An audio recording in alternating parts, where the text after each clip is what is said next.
The idea is not to injure yourself, but the idea is to destroy muscle cells and to injure muscle cells.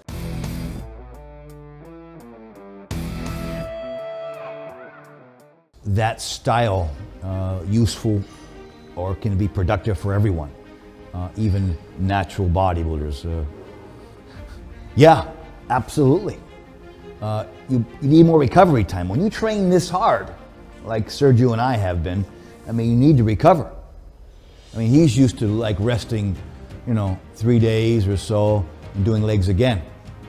When we were training like this, it's like 5, 6 days and you're just starting to think about the leg day again, okay? I used to train legs every 2 weeks and I got great results doing that. But what was important for you to know is the intensity was in outer space. The intensity was higher than I could even imagine. It was just so crazy intensity. The more intensity I was able to employ, the frequency had to be reduced. In other words, I could not train that way as often. Okay, so yes, anybody can use this style of training. It will be and is effective for anyone and everyone who's willing to go there. You have to be careful. The idea is not to injure yourself. The idea is not to take undue risk. That's correct. But if any exercise doesn't have a risk, it's not worth doing. When an exercise has an inherent risk, it usually means it has an inherent effectiveness as well. You have to balance the benefit to risk ratio. There's an exercise, most exercises that I use are extremely effective that have some risk. If there's too much risk and not enough effectiveness, I don't do it. And whenever any exercise becomes that way to where the balance is there's too much risk, I will abandon the exercise, yes. Okay? The idea is not to injure yourself, but the idea is to destroy muscle cells and to injure muscle cells, which of course is hypertrophy. I really think, and as soon as I think about hamstrings, I think about one exercise. That's the Nautilus leg curl, the lying leg curl. And not just doing the exercise for reps or for heavy weights, but by doing both, of course, like I always recommend for all body parts.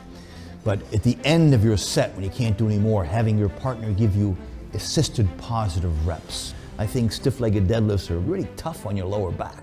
I did stiff-legged deadlifts for the 1975 Mr. Michigan. I almost didn't make it to the 1975 Mr. Michigan, which I won, because my lower back was hurting so bad.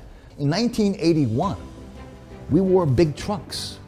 I remember going to the 81 Olympia, and I was at the hotel room in Columbus, Ohio, and I was putting my trunks on, my sweatsuit over top to walk to the auditorium, and my buttocks were cross striations in my buttocks, and you could see muscles in my buttocks, and I'm like, God.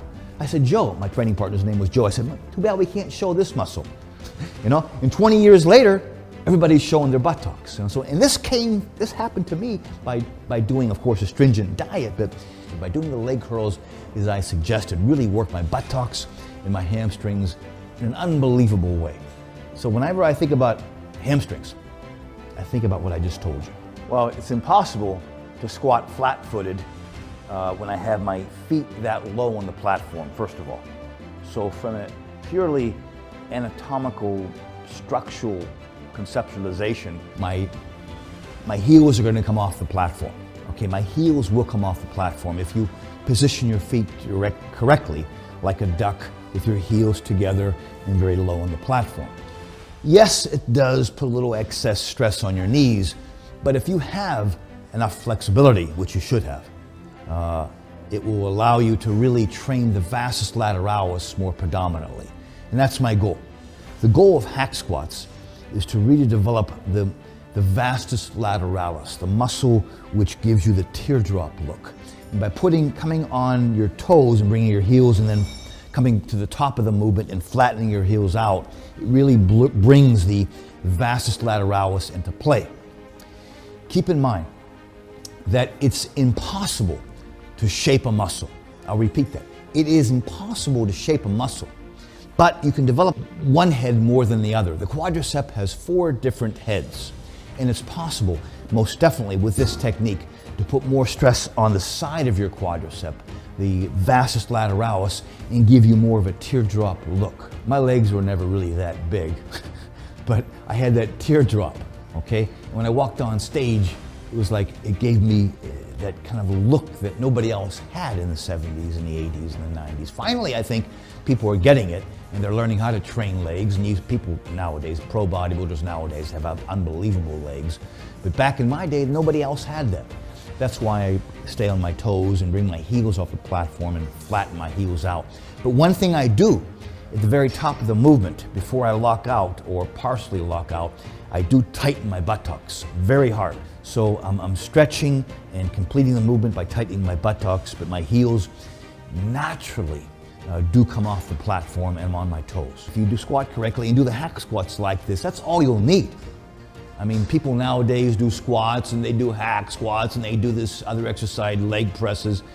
I mean, leg presses is really an inferior movement, okay? It's like, why do leg presses? But if you do this hack squats incorrectly, if you do the squats incorrectly, and your back gets most of the training, you have to do a lot of other exercises like hack squats, like leg presses, which are completely ineffective, but to tire the quadricep out before you go home. But if you squat correctly and do hack squats like we're suggesting, you won't have to do much else. The idea is not to let the gym be your entire life. The gym should make your life better. That's old school, really. When you have more questions, send your questions to Old School. They will send them directly to me and I will answer them. And the last thing I have to tell you about is simply keep it old school. Bye-bye.